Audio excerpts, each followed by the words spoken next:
Welcome to the I-80 Club and another I-80 football show. Josh Peterson with you as always, and I appreciate you taking the time on this Thanksgiving. Happy Thanksgiving to you and yours, whether you are making the way inside of the state of Nebraska to a family gathering. Perhaps you're flying, perhaps you're driving somewhere else in America, or I guess elsewhere.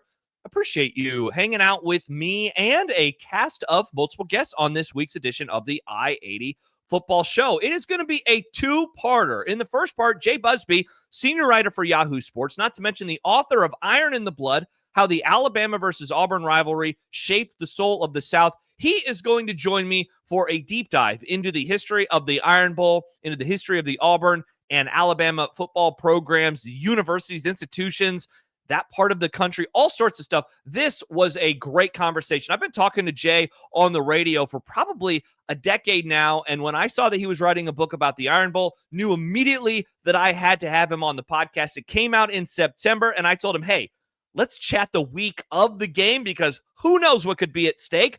We talk a little bit about the 2025 edition of the Iron Bowl at the very end of the interview, and perhaps could Kalen DeBoer leave Alabama after the game this weekend? All of that and more with Jay. Really hope that you check that out. And then in the second half of the podcast, we did not do a National Fun League on Tuesday. We will not be doing a Before the Witching Hour on Sunday. So we brought Mike Schaefer and Matt McMaster together with me to do some NFL talk ahead of a really interesting triple header, at least the first two games for sure in the NFL today on Thanksgiving, and look around the league as we approach the last, third of the regular season, which is making me very, very sad. But now the Dallas Cowboys beat the Philadelphia Eagles. They came back. People forget, down 21-0 on Sunday. And so I'm in a little bit better mood than maybe I normally would be. So wanted to do a three-man weave, if you will, talk about the NFL and what we expect to happen today between those teams, especially Lions, Packers, and Cowboys and Chiefs, and other stuff that's interesting us about the NFL as we approach the last month plus of the regular season. If you've missed any of the other stuff that we've been doing on the I-80 Club, I cannot recommend it enough. A like and a subscribe here to the YouTube page, a rating and a review, a 5-star one in particular on Apple Podcasts would do wonders, help spread the word. We've been doing a lot of basketball stuff, of course, all of our Nebraska football stuff as well. Volleyball State is killing it, and as we approach the end of the regular season there, oh my gosh, you do not want to miss what Jeff Sheldon and Lincoln Arneal are putting together for the tournament especially, but they'll also be doing a volleyball late, a public free show for Nebraska and Penn State coming up on Friday night. So all of that is available. Again, like and subscribe on the YouTube page, hit up wherever you download podcasts, or if you want everything ad-free and you'd like to support us, patreon.com/I80 Club. All right, enough of the intros. Again, happy Thanksgiving. Let's get to my conversation with Jay Busbee about the history of the Iron Bowl.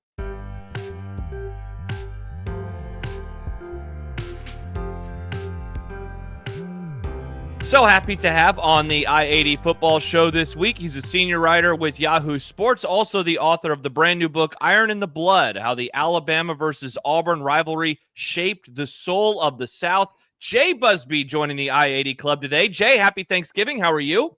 Happy Thanksgiving to you, my friend. All is good.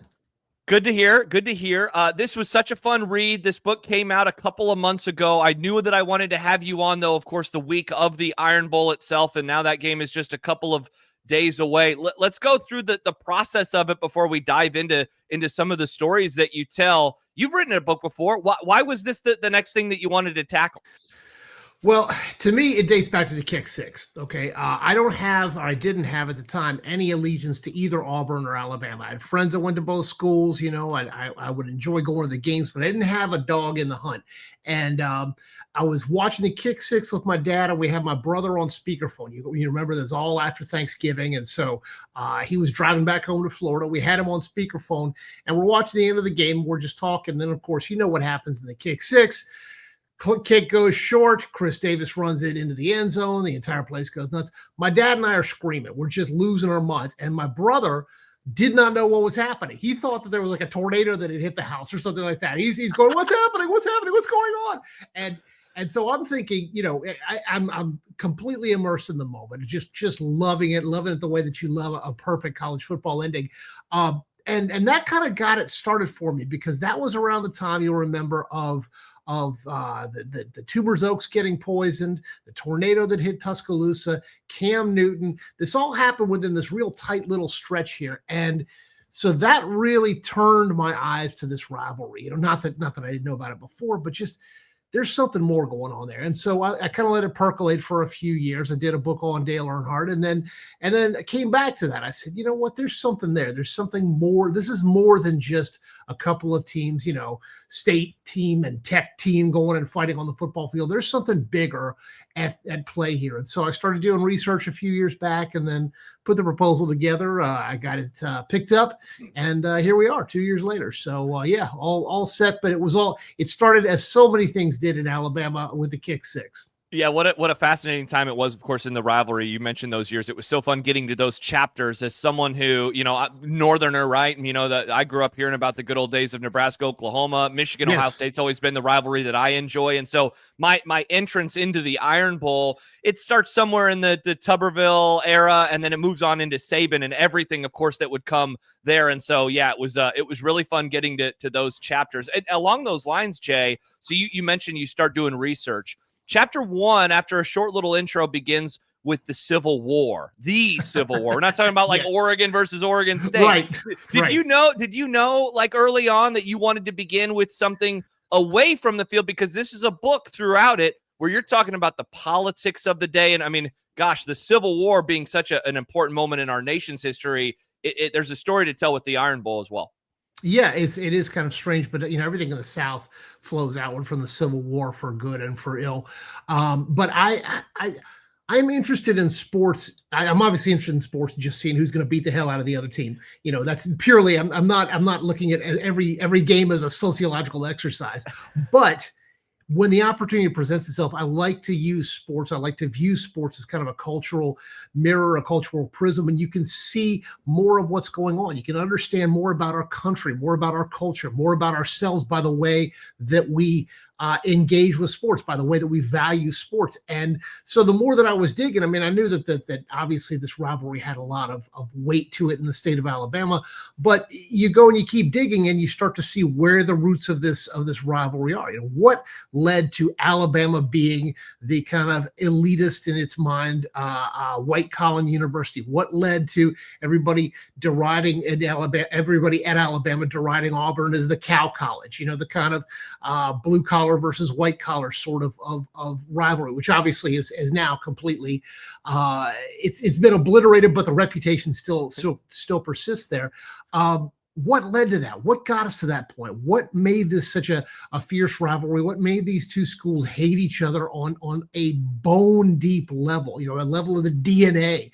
And so that leads you back to the school's origins. And so without digging too far into ancient Alabama politics, these two schools have been fighting forever. These two schools and the people that love them have been at war with one another forever. And sometimes that war is fought on the football field, and sometimes it's fought in the state legislature. Sometimes it's fought in the courtroom. Sometimes it's fought on the golf course, when you've got an Alabama and an Auburn fan together. But it is, that's what makes it so interesting to me, is that the football game is the starting point, and then you can spread outward from there into any number of directions.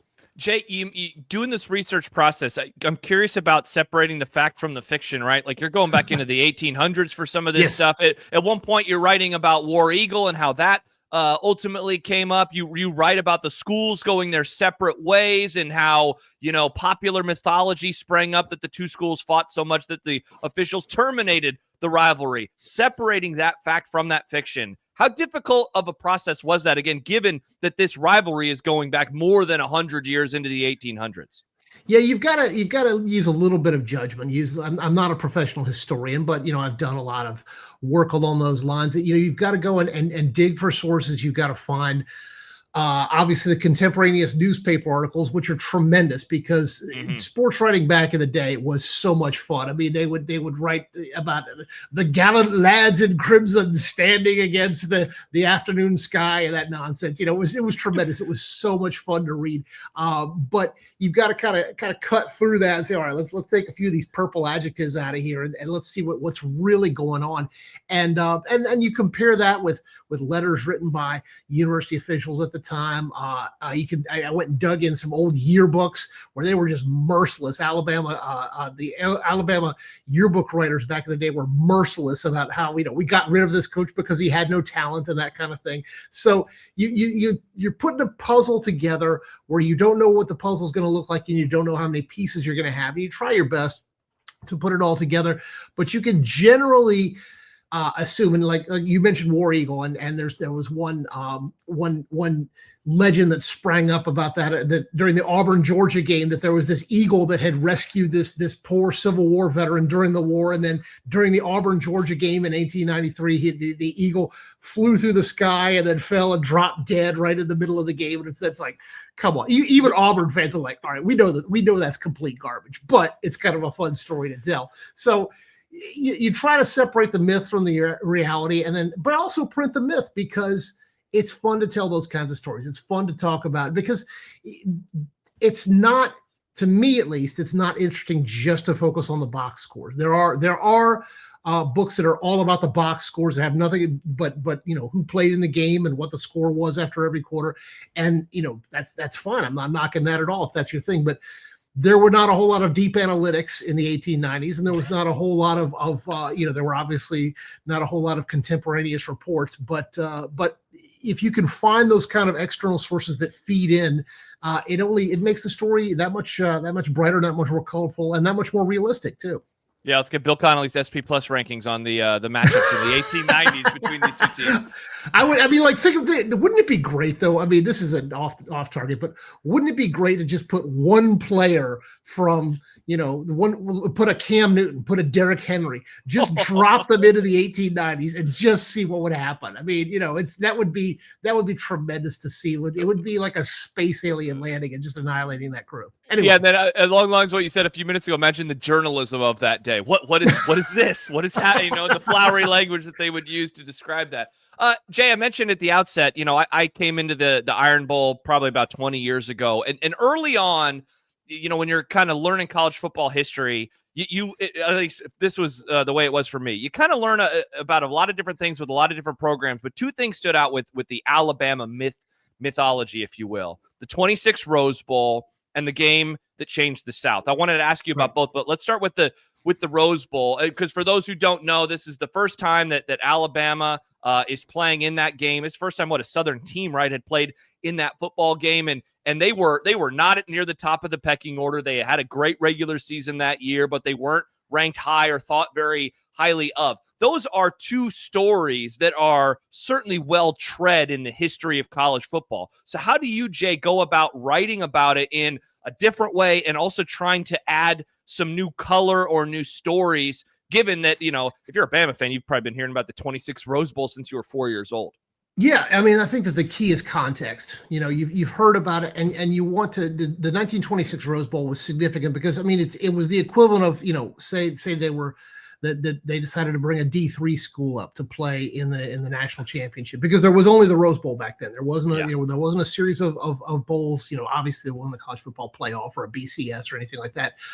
It was just the Rose Bowl, and so they the powers that be. I mean, college football, what you see is that history may not repeat, but it definitely rhymes. And the people that controlled college football definitely wanted to protect the blue bloods, and in this case, the blue bloods were not Alabama. They were schools like Princeton and Dartmouth and Washington and Michigan and things like this, where they wanted to keep these schools protected from those lice-ridden scallywags down in the South. And even though Alabama and Auburn and other schools, Georgia, had been putting up good numbers, they were good numbers against other schools. And so again, that's why I say that people regard it as kind of like, okay, great, you won 11 games or whatever it might be against inferior competition. Why do we even think about you? But Alabama made enough of a case, and again, this is where you have college football, you start to see the first ripples of what we'll see in college football. They made enough of a case publicly. They had the governor lobby on their behalf. They were lobbying newspaper editors to get Alabama into the Rose Bowl. And when a number of other teams passed, because they thought that college football was getting too corporate. Alabama had its opportunity to play against Washington in the Rose Bowl, and everyone thought that Alabama was going to get absolutely annihilated and blown out of the water. I believe the phrase one newspaper writer used was "blown like a pink mist back across the plains" or something like that. So, again, sports writing was just so much better back then. But anyway, so they come in and they win the game. They had to rally from being down, and then they came back and won the game. And you remember in 1926, you don't need to remember your history to know that this is still within the shadow of the Civil War, and there were more than a few people who looked at this as kind of a repudiation of the Civil War. It's like, all right, you may have beat us on the battlefield, but we're going to beat you on the football field, and we're going to salvage our pride. We're going to step forward and use this. We're going to plant our flag on the ground and say, this is what we are going to be known for. Now, it's an interesting counterfactual. If Alabama had lost that game, what might have happened, where the South might have tried to find its ego boost in other ways, but they didn't. And Alabama won that game, and the entire South basically rallied behind them, and you can see the earliest echoes again, or the earliest ripples of the whole it just means more SEC stuff. I mean, that's what I mean, and I know you like this too. It just fascinates me. Like, okay, that's where it started right there. You can see these first little burbles, and now, of course, now we've got the SEC thinking that they ought to be like a division in the NFL at this point. But it all started right there with that win, with that upset, with that. No one thought we could do it. We did it. We came into the Rose Bowl, and we beat your best. So that's what made that game so fascinating. And so what I try to do is get context. I mean, you're right. It has been written about a ton. It's been about documentaries. So I try to put it in the context of the overall story, not just an isolated incident, because it's been done in much more detail by other writers, but who focused on just that game exclusively, other writers, other documentarians. But what I wanted to do is show this as part of a continuum, that this led to this, led to this, led to this. And that's where we are today. Yeah, Jay, I assume that along the way in my reading about that game in particular, that the politics, the Civil War came up. I don't know if I'd really seen it distilled though, like you did. You wrote even in the 1920s, the Civil War remained within the living memory of thousands of Southerners, and the sting of the law still rankled the pride of much of the white population. And like that is a great through line of, I think, this book. You talk about in the 60s the civil rights movement and Alabama's place in all of it. And like in particular, 1966, a Tide team didn't get a championship in part, right, because of the politics of the day. Like, is that something that you think that we realized after the fact, or is like, were they saying that in the moment? Like, you're disrespecting us, you're not ranking us number one because you don't like how we're acting or reacting to the civil rights movement down here in the South? Yeah, very much. With the Civil War, just to close that one off on my end. It was 100 years ago. So if you think back, and this is 100 years ago, if you think back, the Civil War was in 1865, 1864. So think back, there's plenty of people who are around in 1964 who are still very much active in our national conversation today. So, that's how recent it was in terms of the Civil War to that Rose Bowl. But then moving forward 40 years to 1966, yes, absolutely. It was at the time. I mean, they were the Alabama fans were screaming that they should be that 1966 title should have gone to Alabama, and they were being penalized because of the state's god awful record on civil rights, just the atrocities that were happening in Alabama and Mississippi and all across the South. There was absolutely, so anybody who wants to say that sports writing has gone woke or sports writers have been into politics.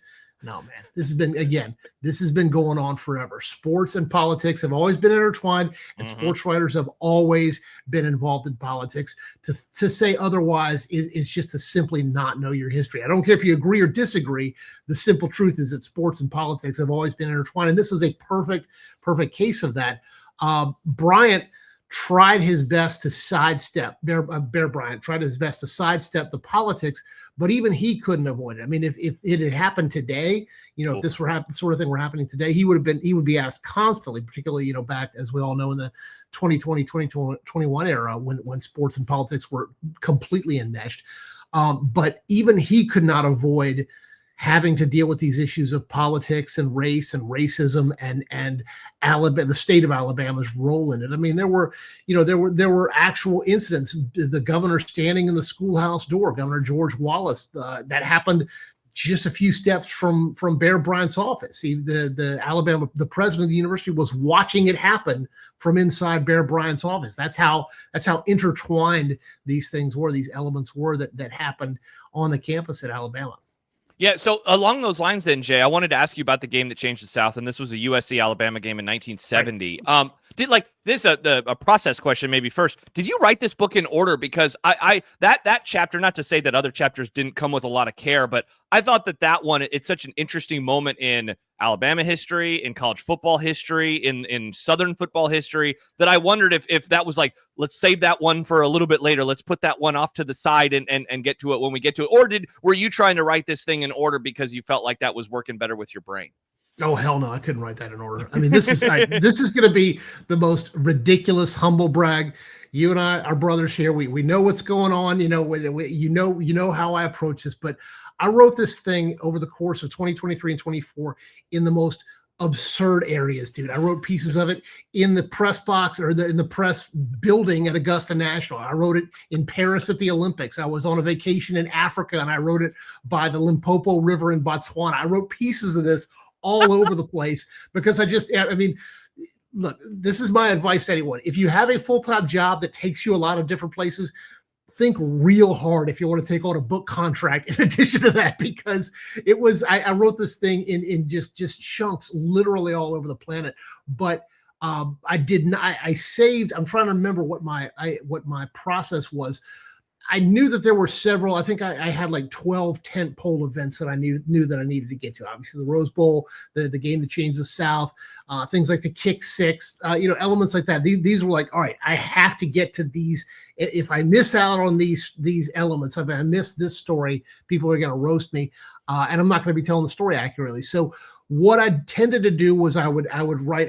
Definitely didn't write it in order. I would research. I would zero in on a specific scene, but then I would go back over and over and over again and make sure that everything flowed smoothly. That a reference that I made in chapter 6 was paid off in chapter 43 or whatever it might be.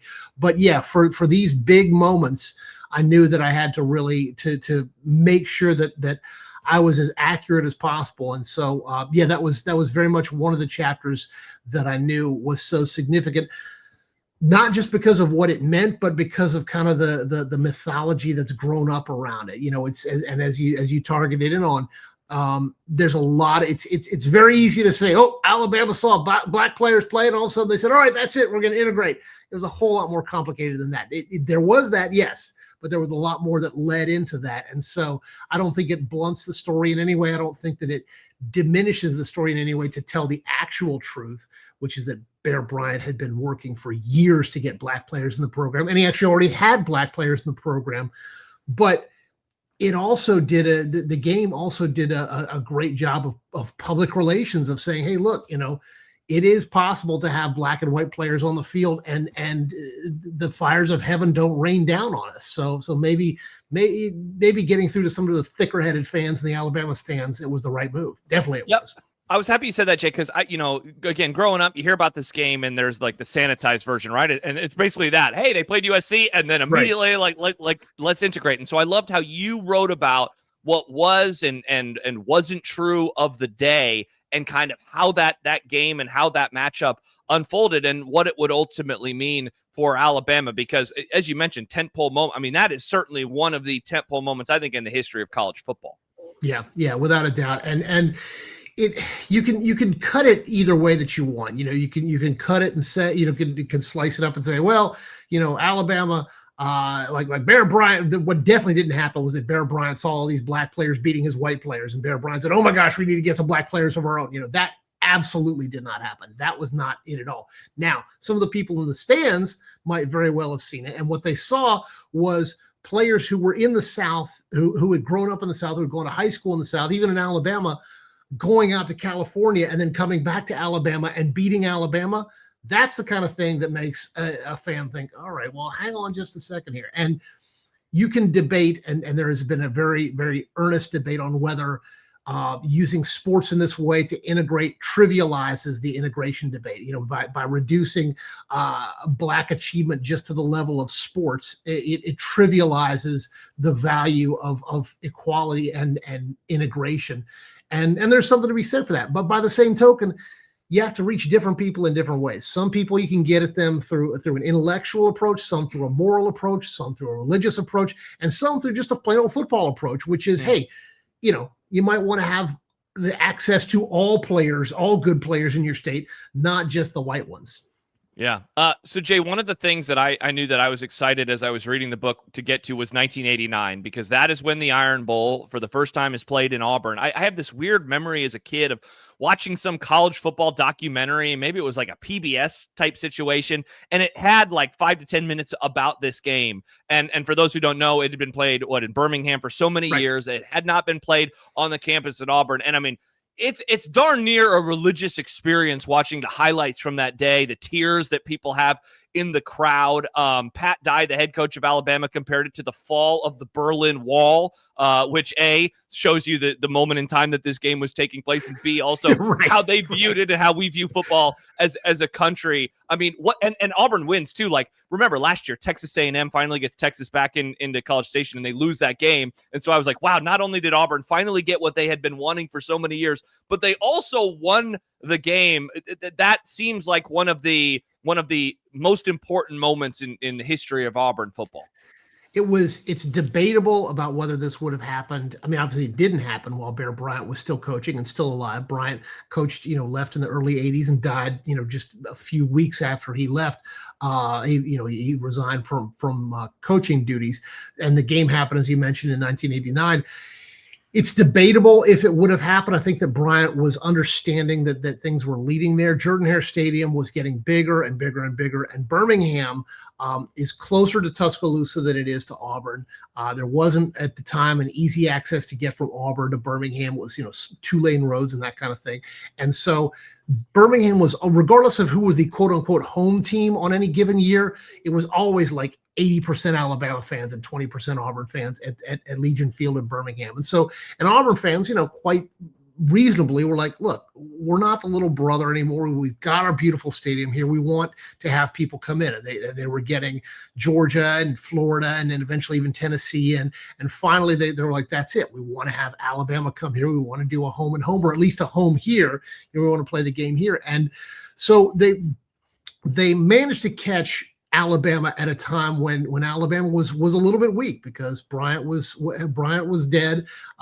Ray Perkins had left after just a few years. Bill Curry was there as the coach, in a move that really did not work out very well. So Alabama was reeling a bit, and Auburn, pardon the pun, pounced and got this done. And you're right, the fact that not only did they get the game into Auburn to be played on the Plains, but to win the game was just a tremendous achievement. And obviously ever since then it's been played in Auburn for Auburn home games, and as it will be this weekend. Mm-hmm. And it's you're right. It is a tremendous environment. It is a terrifying environment. And we can talk, a little bit later on about where things stand now, but the fact that you have all of these ridiculous things that happen in Auburn, in this, particularly at night during these games, is really something special about having these games at Jordan-Hare, and it's something that just can't be replicated if you're at a neutral site stadium. Yeah, I couldn't agree with you more, Jay. And you mentioned the little brother component of it. One of the characters of this story that I didn't know anything about until I read it was Sprite Dowell, who he comes along in Auburn decades before this game in 1989. And I mean, you want to talk about an interesting fork in the road and what he wanted Auburn to be as an institution, as a university. Where is this rival? I have to imagine Auburn fans are always asking, what if he wasn't the way he was? Where could we be in this era of college football? Yeah, I mean, Auburn got a lot of notice. We'll say notice earlier this year when they claimed several more national championships, including several in the 19-teens. I was really glad that they did that about 6 weeks after my book came out, because my book gave all kinds of credit to Auburn for not claiming these national titles. And they go ahead and do it. I'm like, you son of a bitches, man. Couldn't you just done that just a little bit earlier? Same thing with firing Hugh Freeze. Spoiler, Hugh Freeze is still the coach in this book here, unfortunately. But But that notwithstanding, yeah, Auburn did win a ton of games back in the 1910s, the 1910s. They won a bunch. They can justifiably claim those national championships based on the criteria of claiming national championships after the fact. And at some point, President Sprite Dowell decided, you know what? Football is a pernicious influence on our university. It makes the undergraduates drink too much. I mean, of course, he was completely out of his mind. That never happens. No one drinks too much. Drinking? What? Game. Are you serious? Yeah, come on. Football does not take over the philosophical motivations of the university. I mean, I don't know what he was talking about. He was actually, it's the kind of thing where he was correct, but he had the wrong way of handling it. Rather than leaning into that and using it as a way to bolster the university, he tried to shut it down and basically shove it to the side. And he very much achieved that. He cut off the funding. He made it much more difficult to recruit. He put a cap on the ability of the coaches to coach and to bring in new coaches as well. And he didn't put money into facilities. Pretty much everything you could do to hamstring a football program in the early 1920s, he did this. And so this is at a time when Auburn was way up here and Alabama was way down here, and Alabama more than happily stepped right into that breach and said, all right, well, if you're not going to do it, then we are. Because at this time, I mean, again, we're getting deep into the weeds here, but the two schools were not playing the Iron Bowl at this point because of some other disputes. So Alabama was more than happy to step into this breach and grab the attention. They started recruiting not just players but students, all the way up in New York City. Alabama was using football as a recruiting tool, and to a way that exists to this very day. Alabama has a huge number of Northeastern and Midwestern students that come down to Alabama, for the football program. Nick Saban can take a lot of credit for it, but that started 100 years ago. If Auburn had done something like that, or if Auburn at the very least had not hamstrung its own football program, who knows where they might be. They've been trying to play catch up for the 100 years since then. Yeah, they absolutely have. So you just mentioned Nick Saban. I wanted to ask you about him because I thought that you distilled the Nick Saban era into such an interesting paragraph in the chapter that surrounded the 2013 Iron Bowl, which is the Kick 6 Iron Bowl. You said perhaps the strangest element of Nick Saban's Alabama tenure was that many of the most memorable games of his time in Tuscaloosa are the ones he lost because they came so rarely and required such a confluence of skill, luck, and random weirdness. Any victory over Nick Saban deserved a celebration, but a victory with national championship implication deserved its own holiday. And of course, that one, I would say, of all of his losses, that one is the most famous that he had at Alabama, given the confluence of strange events that it requires a comeback. Not the Kick 6 was incredible. The Nick Marshall pass on the pop pass that he has that ties the game, I think, is kind of forgotten because of the strangeness that follows. That was at the they win that game, Alabama does, and they're on their way towards potentially a three-peat playing Florida State and Jameis Winston in the national championship game. I have to imagine that writing about that game and that chapter and that history with Cam Newton in the years before, that just had to be such a fun time period to write about in this book, Jay, because it's like recent enough that we all remember it, but maybe it's a little distant enough that we've probably forgotten some of the exact details of it all. Right, and it's a great way to put it. And not only that, there's a lot more media to work with. I mean, there's also my own head. I was I was either watching or I was at these games, several times. I used my own. I was able, fortunate enough to be like on the field when some of these happened. Not the Kick 6, but some of these other events, I was right there and able to write about them directly. But also with the benefit of 10 years worth of hindsight, you can start to see how things fit together and how the elements of what Alabama would become are a lot more visible in hindsight, and what Nick Saban would become. And you can see how he put together a program, a masterful program that absolutely would not work in the current environment. The way that he established his entire program was set up to funnel players through an increasingly difficult series of tests and challenges and practices to hone them and to build them into this unstoppable unit.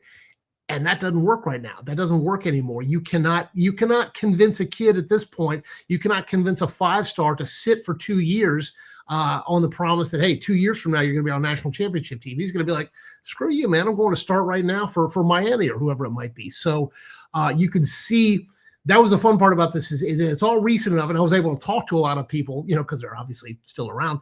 That you can get that you can get the moments as they happen, but then you can also get the perspective with an extra 10 years worth of hindsight that you are able to put it in context that you didn't have at the time. Yeah, that game, obviously incredible. It's so funny. I finished the chapter and I was laying in bed next to my wife and she looks over because I'm suddenly on my phone and she's like, "Oh, did you just read the chapter about the Iron Bowl, the 2013?" Because I'm watching Chris Davis return it. I'm watching the radio call. I'm watching it with Vern on the call. I'm watching on the field. Like I just, a formative moment in my life and one of those plays where you think back, I will never forget where I watched that game. I remember who Absolutely. I was with, Yeah, incredible. As we speak, I am working on a column in advance of this weekend's game, and I can see right now one of the tabs on my computer is the Kick Six YouTube play. I have heard that thing. It was funny. I was signing books at Auburn a couple of weeks ago, and somebody was talking about that, and I pulled it up.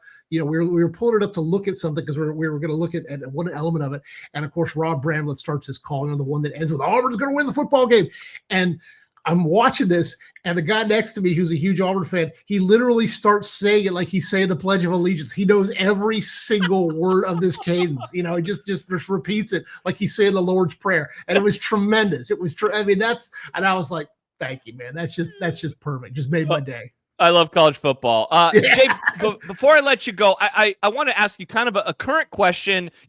As you said earlier, the Iron Bowl, especially the ones in Auburn, which this year's is going to be in a couple of days, is always so strange. The other thing, I read this book, and if I'm 37. If you're like 7 years younger than me, let's say you're 30, you've only grown up in an era of Alabama being like not only competent, but the most dominant program, ever.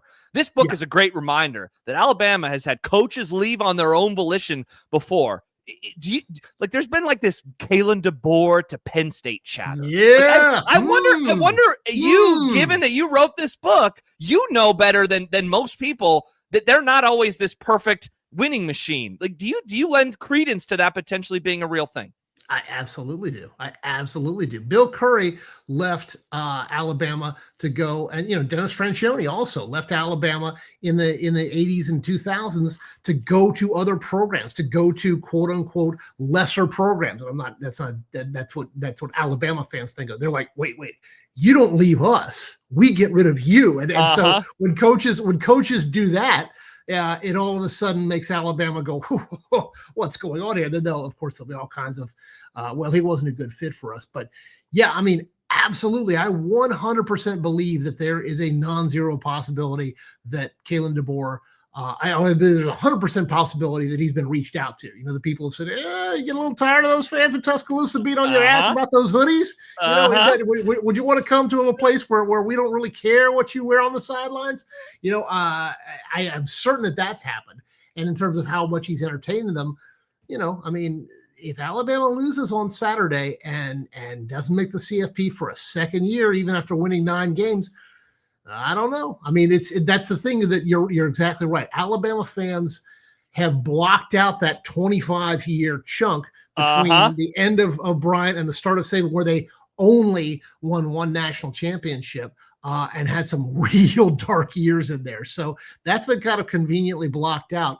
But yeah, there's no reason why it couldn't happen again.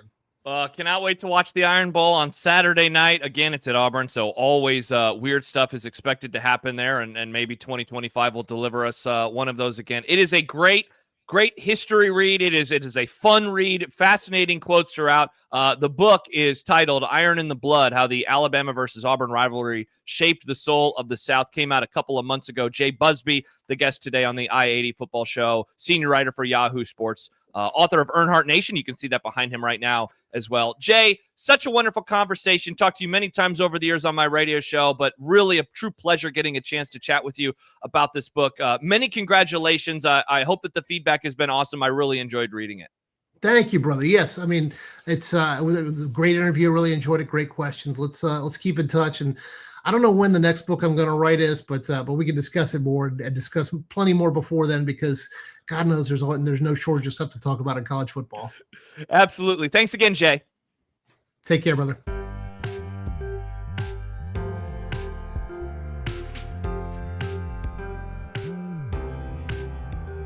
From the Iron Bowl to the NFL on this week's I-80 football show. And look who it is. It's my pals from Before the Witching Hour, Matt McMaster, my pal from National Fun League, Mike Schaefer. We're all together to talk some National Football League. Boys, how are you on this Thanksgiving? Happy Thanksgiving to you and yours. Happy Thanksgiving, Josh Peterson. And to you, Mike Schaefer. No, well, thank you, Matt. I appreciate it. Josh just wants us to say something nice about the Cowboys. Let's go, who happen baby! to be playing the Chiefs, and I'm going to ignore that for a second to just point this out. What a hell of a slate we have here for the Thanksgiving football. Yes. If you've ever wanted to avoid your family, and chances are if you're listening to this podcast, you absolutely do want to avoid your family on a holiday.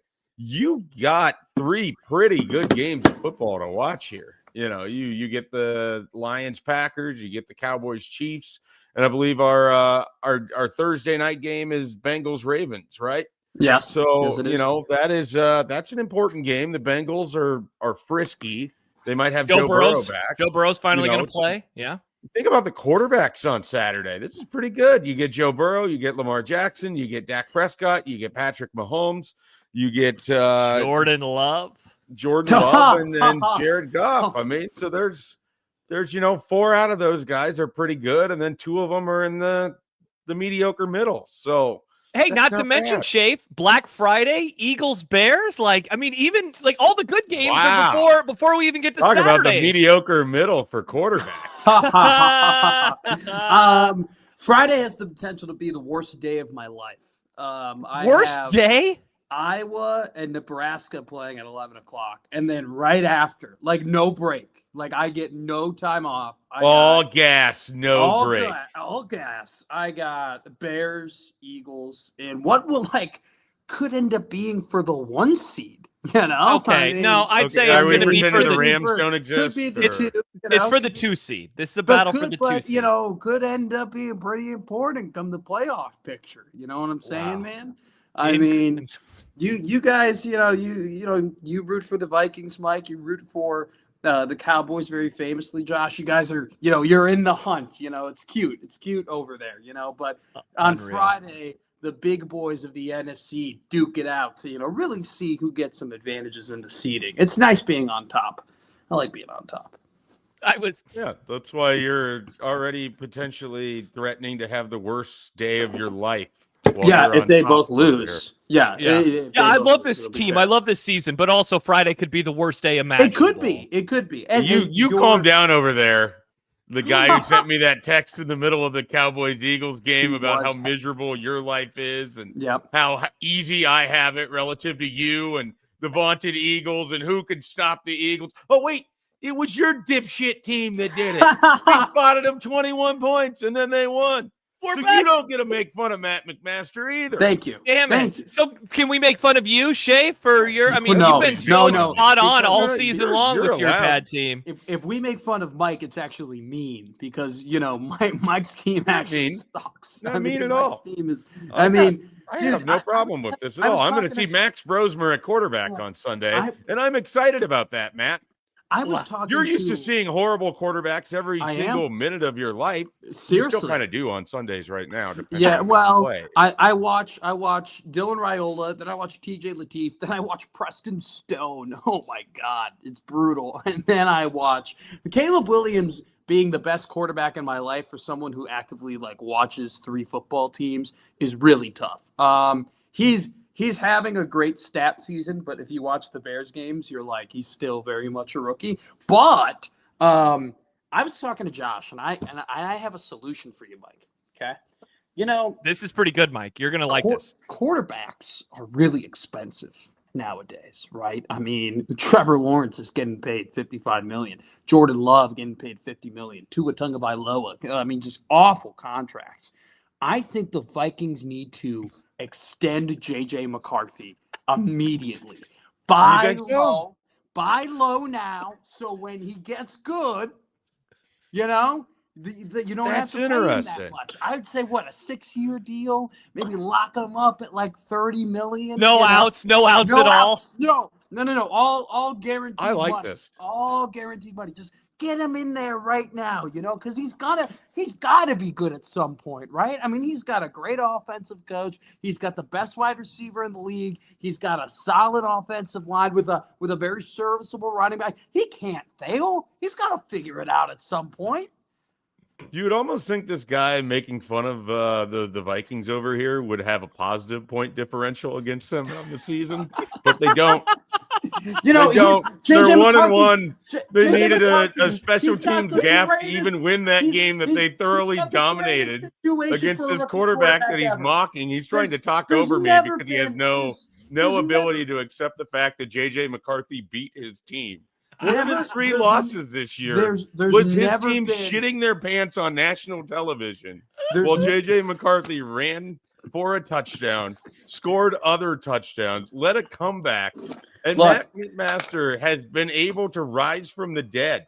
That was the worst day of his life. All I heard all season long was there's never been a rookie quarterback with a greater start to his career, greater situation than J.J. McCarthy. He's got all the tools. I don't know who you heard this from because it was not me. He's got the coach. He's got the wide receiver. He's got the running back. He's got the tight end. He's got the second receiver. First Take, buddy. You don't have to watch First Take. You can find other things on the television. Oh, my God. It's incredible. That Peterson's over there fucking I genuinely have no idea what you're awesome. I don't even know where to begin to take the conversation next. I might just watch you guys yell at each other for a half hour. I'm like the host of First Take who just watches Stephen A. and somebody yell at each other for a half hour. Again, I'm watching the guy who has the NFC North version of Tim Tebow. Oh, get out of here. Talk about how great his future is. Well, Caleb Williams is out there throwing 50% completions. He's rifling the ball 35 yards past receivers. To have 4,000 passing yards, 25 oh my goodness, wow. 6 interceptions. That's amazing. 435 rushing yards. That's great. Do they play the worst schedule in the entire league while doing what? Are they winning football games? It's not like you're over there playing the Chiefs every week. You understand that Tim Tebow won football games too, right? Like that's where this comparison works. You know what? You are old enough to remember that Tim Tebow went to the playoffs and won a game. First off, I would kill for a fucking playoff win. Okay, so get out of here with the whole. If I have Tim Tebow and that means we win an overtime playoff game, everybody can suck it. Okay, exactly. I'm trying to set you up for happiness over here. His completion percentage, his yardages, everything's better than Tim Tebow. So get out of here. I'm not saying Caleb's great, by the way. I never said any of that. It's just we have the best coach in the NFC North, and you know what? It's just It's just one of those things, man, where it's like life is so easy. Life's so easy when you got a really smart offensive coach leading the way. You would know something about that. You've had that for a while until you decided to get rid of one of the better quarterbacks in the NFC and let him walk to another NFC team who, by the way, is probably going to make the playoffs this year. The Seahawks are a legitimate contender. Your general manager sucks. I mean, and you have like no picks either. It's crazy. Well, they have 10 picks. That's actually part of the problem. Well, yeah. That means they'll use those picks and they're going to get worse on their roster. I'm sorry. Generally, people get better with their draft picks. The Vikings actually get worse with every pick. I think Ryan Poles, and he's in like his 4th year of being the general manager of the Bears, and I think he's just about to get his first Pro Bowl draft pick. Like, just about to do it for the first time, which is wild. So, Schaefer, looking at the games today, which of the 3 is the one that you are most excited to see unfold as it pertains to whether it's the NFC playoff race? I mean, I guess and then you have it's 3 NFC teams today and 3 AFC teams today. So which one is most tickling your fancy as it relates to the matchup itself and what it could mean moving forward? Yeah, I mean, it's Cowboys Chiefs because both of those teams are currently fighting their way to get into the playoffs. I mean, the same is true for the Bengals, but they have a long way to go, even if they were to pull off that win against the Ravens. I think that's the 3rd of the 3 games. And Packers-Lions is exciting, but I expect both of them to end up in the playoffs as it is anyways. So, I'm looking at this Cowboys-Chiefs game. I mean, if the Cowboys are able to get a win, they're suddenly 6-5-1, where that dumb tie sort of works to an advantage for them. Though if they could have just gotten Jordan Love to hold the ball for 1 second longer, you could be 6-4 right now, or 6-5 right now instead of 5-5-1. Yeah. And so then you have the Chiefs, who felt like they kind of saved their season last week when Shane Steichen made some terrible decisions down the stretch for the Colts. And so it's a big game for both of those teams. I think Dallas's defense has played a lot better these last few weeks. Obviously, spotting 21 points to the Eagles isn't the way you want to go about it, but both of those teams had big comebacks on Sunday, season-saving wins, and now they play each other on a short week. It's on the road for Kansas City. It's going to be, I would imagine there's going to be a massive amount of Kansas City fans at this game. First time they've been in Dallas in 8 years. Yeah, I mean, Dallas fans have been selling their tickets for this game since it was probably announced. So it's going to be a pretty hardy Kansas City crowd. But I am really interested, like, what kind of we see out of Patrick Mahomes, and if this Cowboys defensive line can generate the pressure up the middle with Quinnen Williams and with some of this pass rush that they've suddenly discovered here in the back half of the season. It's not like Kansas City's offensive line has been that good for Mahomes and the Chiefs. So that matchup itself, I think, is the one that leads to the most exciting, game potential. Now, there's also a world where one team blows out the other team, and that's more than likely Kansas City blowing out Dallas. If Spagnuolo is able to find the right answers for this kind of offense that Dallas has put up. But, I mean, you could really make the case that right now Dak Prescott, George Pickens is the scariest duo in the league. It's not named Darnold and Smith-Njigba, or Stafford, Puka. I mean, they're right there. And it's crazy. We're saying George Pickens and not CeeDee Lamb. Not CD. It was that just a couple years ago. But Pickens just looks like a monster right now. So that's going to be a tough matchup for the Chiefs. So that game in particular, the winner of that could just really have, a runway into a big finish here. And if it's Dallas and you look at what they have remaining on their schedule, they've got a lot of teams to try to climb over to get to the playoffs, but they're certainly in the mix again. I know they have my dumbass Vikings in a couple weeks. You can mark that down as a win. Remember when we were going to go to that game and then it just kind of fell by the wayside? We never even attempted to buy tickets months ago. Probably for the best, honestly. I'm with you, Schaefer. Like obviously I'm most excited for my game, but I remember being caught in my feels, which rarely happens when I discuss. Yeah, you're very emotionally stable when it comes I'm like this, man. I'm like this. But I talked about it with you on National Fun League. I talked about it with Matt on Before the Witching Hour at various points. My hope was always, man, it'd be nice to see what this team could be with an average defense. And now they have, at least for 2 weeks. And look, they played the Raiders, who are a tire fire. And as good as the Eagles' record is, like their problems have been on the offensive side of the ball. But they have played at an above average level over the last 2 weeks. They finally have a pass rush, and at the very least, they can stop the run, which was not the case earlier on. I think now I'm more concerned just about the passing game in general, because the back four, back seven is where a lot of the problems lie. But with the offense, I mean, they played with their food. They turned the ball over in horrible situations, and they still were able to score 24 points with 17 of those coming in the second half against, admittedly, like a great defense, and the Eagles had some injuries throughout the matchup. In particular, Reed Blankenship goes down, but that's a team that had held the Lions and the Packers in check in back-to-back weeks in outdoor games, for the record, but Dallas was able to put up some points. So I look at this game and you said it. I mean, you're going to have to climb over some teams. The Packers tie hurts. That Panthers loss is the one that I'm looking at right now. Is just like hard to go into Carolina, I was told. It is hard to go into Carolina. Everybody knows this. But right now, that's huge because the Panthers are fighting for a wild card spot. I need the Bucs to fall off and the Panthers to just win the division. That's what I'm hoping for now. Shout out Austin Jacobson. Shout out Austin Jacobson, indeed. So, and Connor Happer, another famous Carolina Panther, and my sister-in-law, who is actually a fan, and she went to the Falcons game a couple of weeks ago. So yeah, I'm obviously super excited about my game. Matt, do you have anything on Cowboys Chiefs before we get to Lions Packers?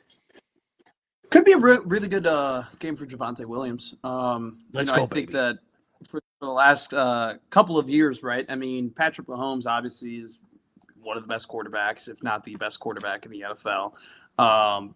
But his stats, this has been the story. His stats haven't been great, right? He hasn't been like the MVP type guy, and it's because the defense for the last couple of years has been awesome. But this year it's very pedestrian. They're just an average defense this year. Their EPA against the rush is 21st in the NFL. Javonte Williams is probably having one of the more surprising seasons. I think a lot of people looked at him, and you look at his numbers in Denver, and we're like, you don't really know if he still has it. And honestly, the Cowboys kind of took a flyer on him. And he's super cheap. Costs like $5. Yeah. So, he's ended up having a really, really good year. It's got I think Schaefer kind of hit it on the head. Like, for as much potential that this has could be like a shootout, because they're both top 5 offenses in the NFL. It also has potential of, like, I could see Kansas City getting up, 21-10, and then just sitting on a lead. Like, they love to they just love. Nobody's better on sitting on those leads in the last couple of years than the Chiefs. So it should be fun. Should be a good game. I think it's going to be a good game. I think so too. So this is great. You guys are one half of the NFC North in being a Bears and a Vikings fan. And so in the early window, you have the Lions and the Packers. Your approach to this game, each of you guys you probably hate the Lions or the Packers the most. Each of you do. Is this just a total meteor game where you're just rooting for pain and destruction? I mean, Matt, your team is in the playoff mix, so you're probably approaching it a little bit differently than Schaefer is. I would prefer the Packers to win here, because I just think that because of wild card stuff. Yeah, I would just from a math perspective. Also too, from just like a Lions. I'm scared of the Lions. I'm not overly I'm scared. I'm scared of every team in the playoff picture. Okay, I think that my team probably is the leading candidate for potential fraud in the NFL at this point. But no. But I actually might be one of the rare Bears fans for whatever reason. I think I hate the Lions just as much as I hate the Packers. Wow. So this is a definite meteor game for me. You got Dumb Dan. He's calling the plays for the Lions now, and that's been working out perfectly for them. I believe his name is Dipshit Dan. Okay, that's a good one too. Dumb Dipshit Dan Campbell is kind of what we're going to roll with it. So, yeah, I mean, look, it's going to be a very interesting game. It's like, The Packers are like the hot girl with the glasses on, right? It's just like, take off the glasses, and you like there's something there, right? And yet they're just, I don't know. It's just been a weird year for them. Tucker Kraft being hurt, definitely has been bad for him. Jaden Reed being injured has been terrible for him. Matt LaFleur calls plays as if he just Speaking of dipshits, trust. Yeah, he just does not. It doesn't seem like he trusts Jordan Love to be a great quarterback. And, they've good take by him.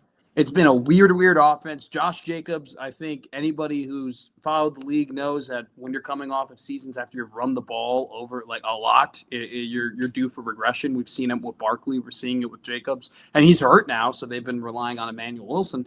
So I think that this game on paper should be more entertaining than it will be, just because these teams honestly haven't been playing their best ball. I mean, Detroit nearly escaped New against York the Giants last week against Jameis Winston, who, how the hell do you not got a touchdown? The Packers did the same thing the week before. Like, I know. I'm trying to figure out if the Giants have just gotten better, or if both of those teams just sort of sleptwalked in. I mean, admittedly, Giants have played in a lot of like actually fun, exciting games this year against good teams. The Giants beat the Eagles. They should have beaten the Bears. I mean, the fact that the Bears won that game is still behooves me. So, no, I think that it should be a better game than what it will end up being. At the end of the day, though, Jared Goff and the offense, it seems like they're just way too talented to not figure out some things. And Jahmyr Gibbs is playing like one of the best players in the NFL. And, I'd hate to be the guy that drafted him his rookie year in fantasy football and then traded him 6 weeks in. What a dumbass that guy is. Wow. Interesting. I wonder who did that. Yeah. This dude. Was it you? Yeah, it was me, Mike. It was me. Shape, do you feel the same way? Are you a big meteor game? Obviously, are you? You have grown to really despise the Lions over the last few years, as everybody tells you to enjoy their. I know. Their good it's times. A great take, Mike. They get everybody.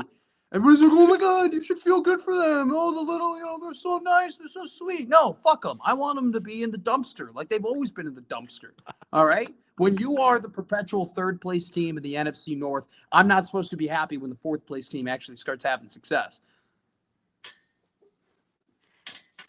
The second place team that occasionally gets first weighs in over here. If I agree, both of you can just fly a kite.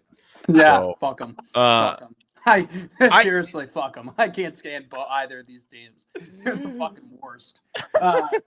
I think this game is going to put Go kind ahead. of my theory about the Lions to the test here. Like I was telling Josh a couple weeks ago, I feel like they've missed their window for being a real Super Bowl threat.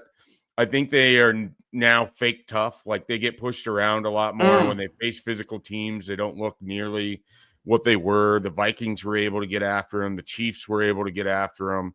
The Packers in week 1 were able to get after them. And so I'm wondering if we see that again. And then I kind of think we see a continuation of what the Packers did against Minnesota, which is just get a lead and then just sit on the ball, play incredibly conservative, run the football, short throws, only throw it on third down, just target safe throws to Christian Watson, or if you find your tight end over the middle. They just had a very boring game plan against Minnesota, and they're like, well, you're going to self-destruct. And turns out Minnesota did indeed self-destruct. And Green Bay didn't have to do a lot in it. Yeah. And I wonder, they won't be able to do the same exact thing because this is a quarterback that conceivably will throw for more than 75 yards or whatever. So there's a chance that they're going to have to do a little bit more. But I could also just see Green Bay getting a 10-point lead and then just playing keep away, sitting on the ball, forcing the Lions to have to drive the field. And I don't know, this Packers defense isn't that good. But outside of that game against Dallas, it doesn't feel like anyone's like completely gotten them. They've just been sort of bend, don't break a little bit. And now Micah Parsons appears to be playing a little better. Though I think much of last week was just JJ McCarthy, in all honesty. So I have the Packers in that one. And it wouldn't surprise me if they won by more than 7 points. Well, that's interesting, Schaefer, because I mean, if the Lions lose, they're already sitting right now in 8th place in the NFC. So you don't want to put like a must-win qualifier on it. But let's say that the Bears hold on to win the division, and I know their schedule gets a whole lot tougher. Them not having any sort of a tiebreaker versus Green Bay at the end of this season could really come back to haunt them. And so I almost want to put a must-win on the Lions more than the Packers in this one, because I also think that the whole tie component could work in Green Bay's favor as well, given that, it's one fewer win, but it's also one fewer loss. Yep, absolutely. No, it's a huge game for Detroit. I don't love the way that they've been playing lately. And I just think they pick apart bad teams. And then when they face someone that can match them physically, they're just not what they were. Philadelphia bullied them a couple Sunday nights ago. Like they really bullied them. That pass interference call was BS. They weren't going to score either way. They got their ass kicked for 58 minutes in that game. And so the one pass interference call doesn't really change my mind of how that thing played out. Yeah, I agree. Yeah.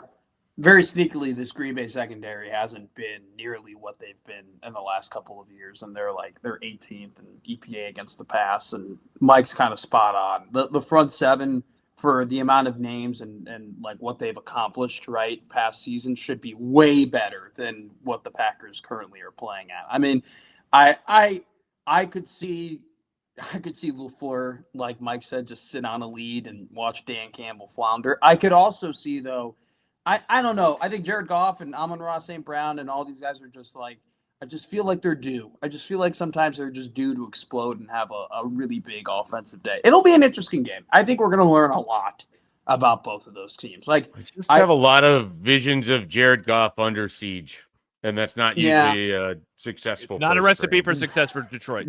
No, Sam Laporta is a bigger deal than we make it. I couldn't agree more. He is the ultimate safety valve for that team. And he when they need a third down or they need a quick completion or they need to he gives them a boost. I don't know.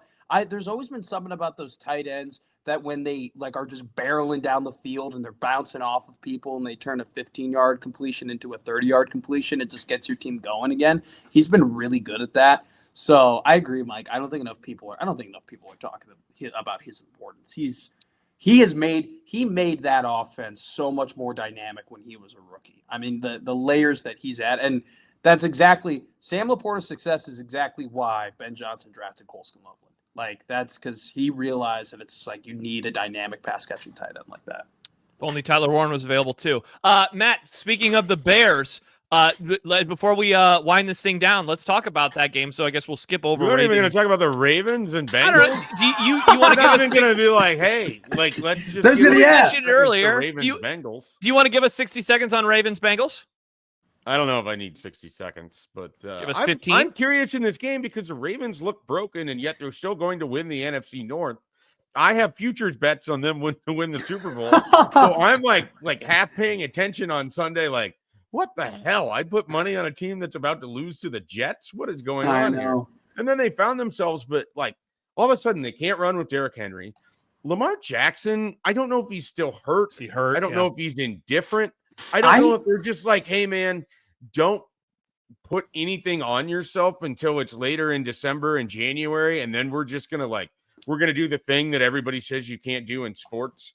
And we're just going to go some load management here in a bad division. We're going to win our division. Yeah. And then you're just going to hit the ground running magically in January. I refuse to believe that's what they were actually trying to do. But it feels like, when you talk about playing with your food, it feels like that's Baltimore's entire season.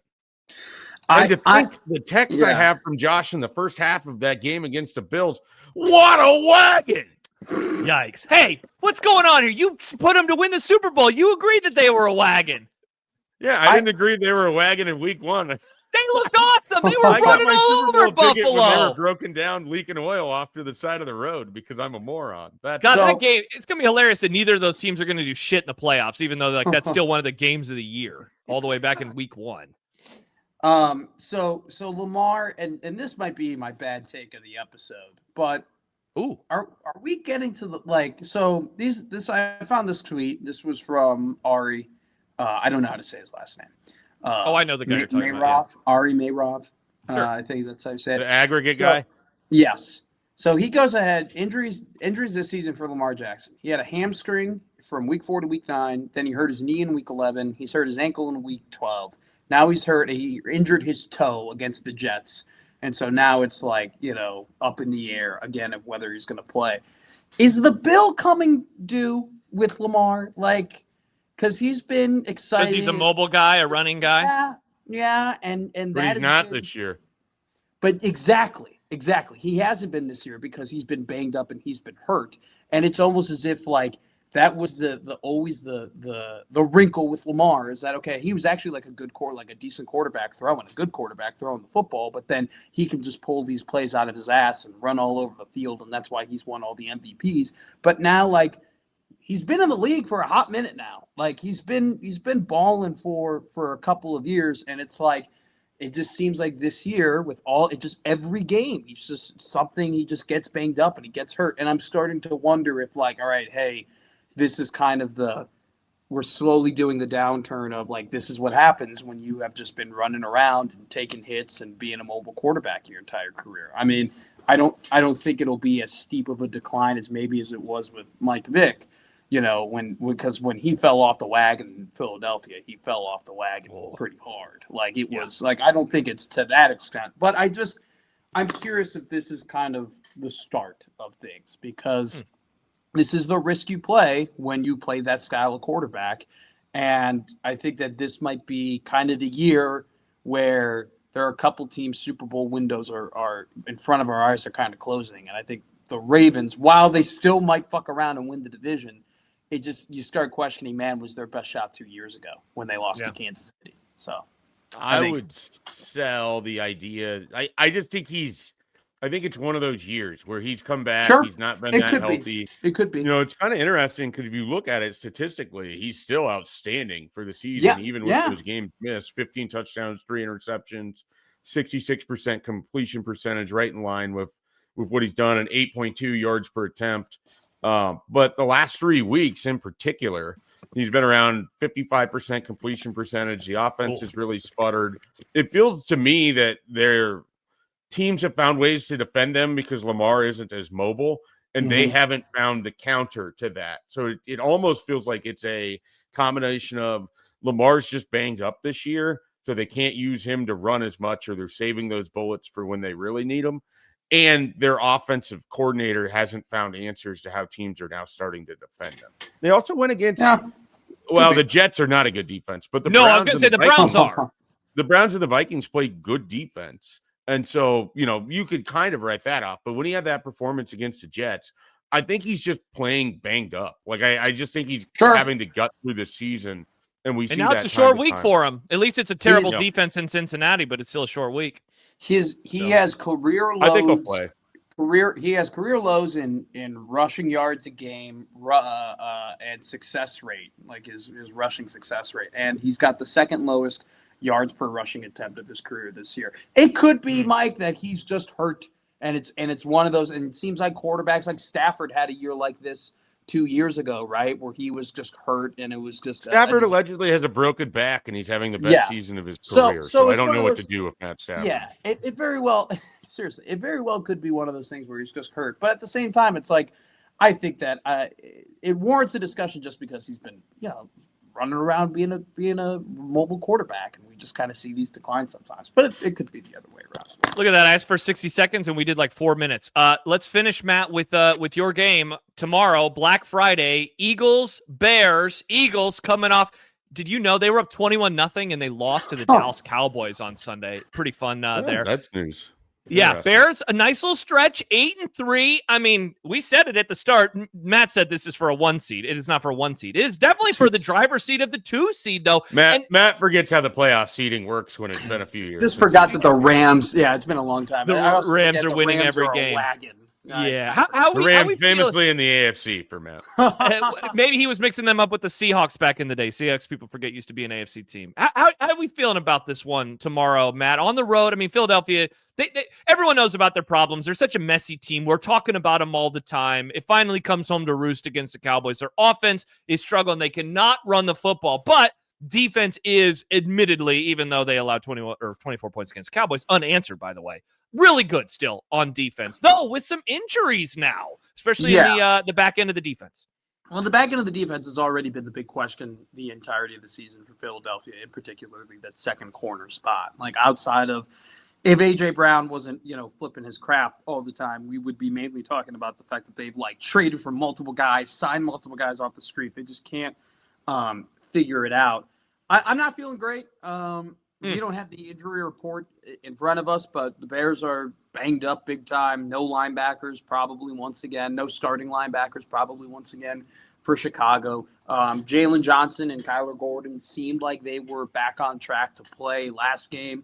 They did not. We'll see if they play this game. If they don't, if the Bears aren't healthy in the secondary, I think that Devonta Smith and A.J. Brown and Jalen Hurts probably are gonna have a really, really big game. If they're healthy, you never know. I am a little bit worried about the Jonah Jackson. Like, he got hurt, he got banged up in the game, then he came back in. We'll see what happens with him. But if he isn't 100% and he's not playing good football, the interior of that Eagles defensive line is absolutely going to eat, and that worries me the most. But if the Bears are not healthy in the secondary, it could be a very, very, very long day. And they're already super hurt up front in the linebackers. So I think this defense is better than the statistics and what they're given credit for. It's just they have not been healthy. I mean, just every single week it seems like, all right, hey, you're getting some corners back, and then all the linebackers are out, and so the D line too. Like, Montez Sweat is starting to play good football finally.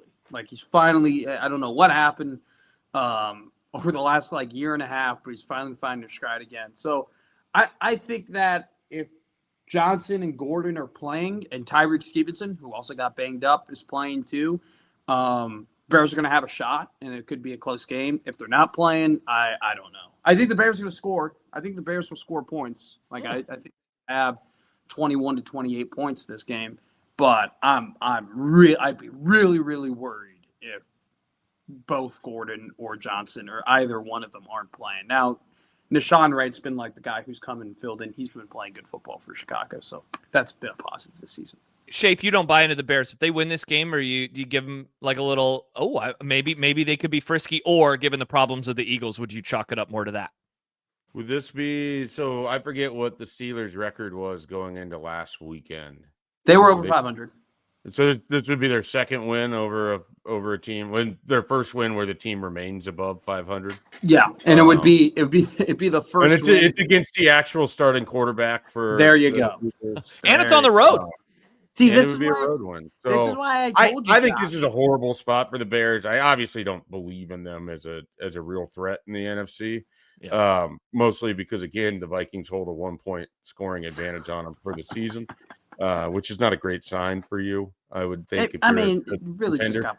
Also, I'm not real high on the Lions, if we're honest there too. But the reason I think this is going to be a tough game, like some of what Caleb does well, is just nothing that Ben Johnson wants him to do, which is being off schedule. It's hard being off schedule against a defensive line and a defensive front like the Eagles. Like, yeah. You can't. The spin shit that he does, where he's channeling like 2015 Tommy Armstrong getting out of trouble. Pirouette. It's a lot harder to do against an athletic defensive front like the Eagles. Well, and then I do wonder if this isn't a game where we get to see like old Saquon Barkley emerge, because if the Bears linebacker situation is what it is, and the Steelers were sort of running all over them, despite the fact that Mason Rudolph was playing quarterback, and you kind of knew what they were going to do. I think it just presents one, timing. It's a bad matchup. Again, you're getting an Eagles team that's going to be kind of mad coming into this, I think. And then two, I just don't think it's a great matchup for what I think the Bears kind of are. And they're a team that does a nice job hanging around. Like that's the thing that you can give them credit for. I know Matt loves boxing. They're the sort of boxer that has the ability to take a lot of punches and can just kind of keep getting back out of the corner and forcing you to face the entire fight. Like that's what the Bears do. They make you play all 60 minutes. They don't play great in that stretch for large durations of it, but they make you play all 60 minutes. And the Eagles are famously a team that sometimes can't play all 60 minutes, despite having a talent advantage that is massive. And so, it wouldn't shock me if the Bears pulled this off. It also wouldn't shock me if it's like a 27-10 win for Philadelphia either. Yeah, I couldn't agree with you more.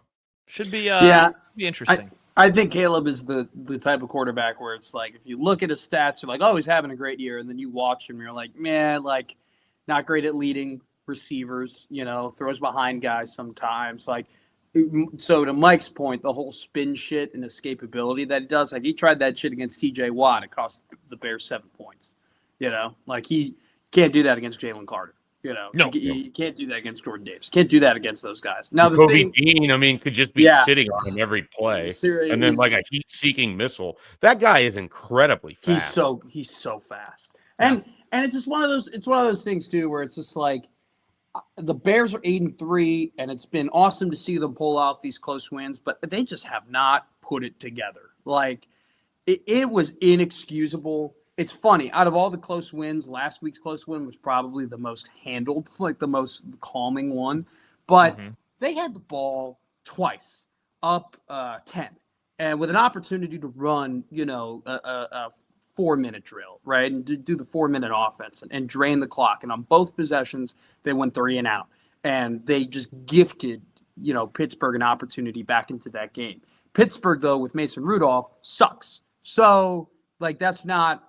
You can get away with it. You can't get away with it with the Eagles. You cannot get away with it with the Eagles. And I also am a little worried that, like what Mike said, your team beating them is going to make them really, really motivated to get back on track. And I think sorry about that. Are probably coming. Josh is over here like, so if the Bears win on Friday, and then the Eagles, what does it look like for them down the stretch? They split the game. They still got the Commanders twice.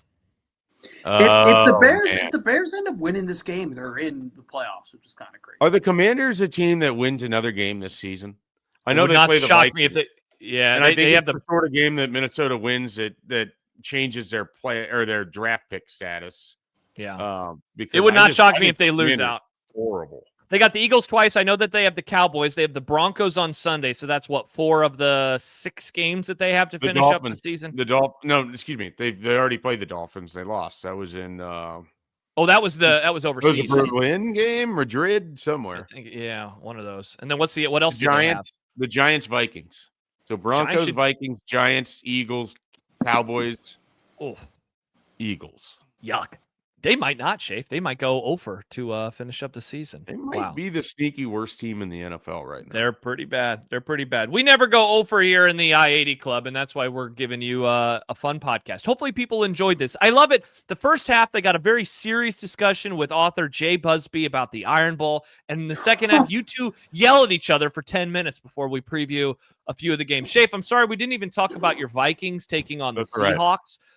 Did you have any words? It's okay. Did you have any words you wanted to say about the potential Hall of Fame finalists? You mentioned this before we got going. Can do it. We'll have other opportunities to do All right. that. We don't. Perfect. I was just going to ask Matt who the best player was on that list. I was curious what his name. Oh,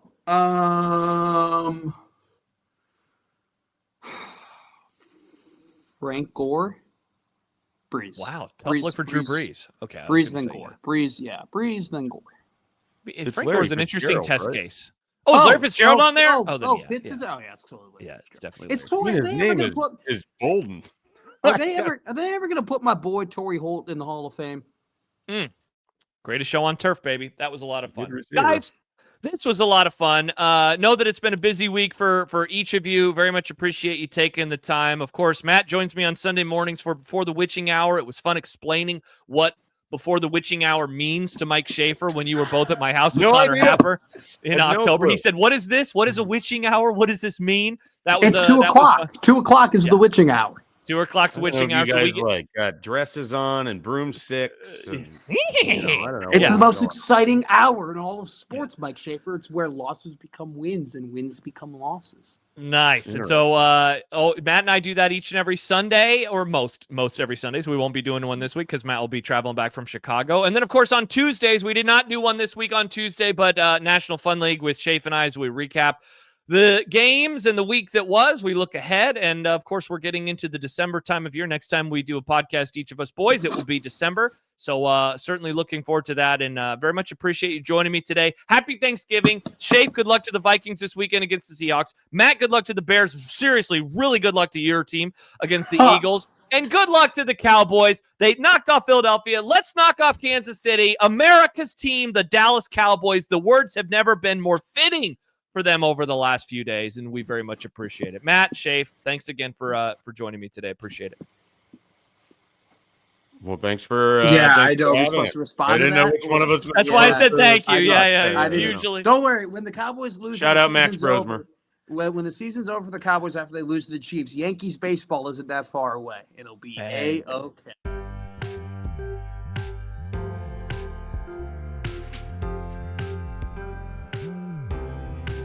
Thanks again to Jay Busbee at the start of the podcast for joining me to talk about the Iron Bowl. Thanks as always to Matt and Schaefer for joining me for an NFL conversation. Again, a happy Thanksgiving to you and yours. Reminder, over the course of the next couple of days, we will have a Black Friday edition of the Saturday Morning Coffee Show previewing Nebraska and Iowa. That is coming up on Black Friday. We will also have a Volleyball Late publicly available for free following Nebraska and Penn State. We will have a After Nebraska Football podcast on Saturday as Jack and I recap what went down and also look ahead to the Iron Bowl, among other games, Michigan and Ohio State on that Saturday. And then into the next week, we go, again, no Before the Witching Hour on Sunday because we just talked a little ball with Matt and Schaefer, but we will be back the following week as we get past the holiday season and, wow, already into December. You want more from the I-80 Club? Patreon.com/I-80 Club is the place to go. You can get so much there, plus access to our Discord server. We would love to have you there. Great growing community, 3.5 years now in the making. For Jay Busbee, for Mike Schaefer, for Matt McMaster, I'm Josh Peterson. Again, happy Thanksgiving to you and yours. Thanks for joining us today on the I-80 Football Show.